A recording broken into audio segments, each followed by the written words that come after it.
சாமானியன். 75 வருஷ கட்சி திமுக.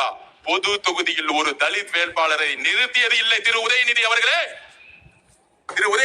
இளவரசர் உதயநிதி அவர்களே, மகுடத்தை தூக்கி உங்க தலையில உங்க அப்பா வச்சுட்டாரு.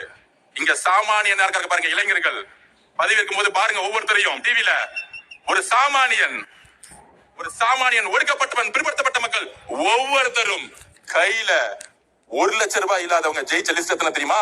92 பேர். 92 பேர் கையில 1 லட்சம் ரூபாய் இல்ல. 1 லட்சம் ரூபாய் இல்ல கையில, சொல்லி வச்ச மாதிரி. இது புரட்சி இல்லையா? திமுக சமூக நீதினு சொல்றீங்களே, எங்கேயாச்சும் தலித் சகோதரர்கள் பொது இடத்துல நின்னு தைரியமா ஜெயிக்க வச்சிருக்கீங்களா? எங்க தலைவர் விஜய் அவர்கள் தலித் சகோதரர்கள் பொது இடத்துல நின்று ஜெயிக்க வச்சிருக்காரு. எங்க உங்க சமூக நீதி? எங்களது உங்க சமூக நீதி? மத அரசியல தூக்கி போட்டாரு. என் பெயர் சி ஜோசப் விஜய்னு.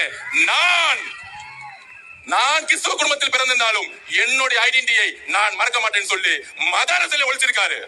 மத அரசியலை ஒழித்து, ஜாதி அரசியலை ஒழித்து, பண அரசியலை ஒழிச்சு, இளைஞர்களுக்கும் பெண்களையும் சாதாரண குடும்பத்தில் வேட்பாளர்கள் நிப்பாட்டி இன்னைக்கு சட்டசபையில் தைரியமாக நிமிர்ந்து உட்கார வச்சிருக்காரு. இதுக்கு மேல என்ன புரட்சி வேண்டும்? இளவரசர் உதய அவர்களே.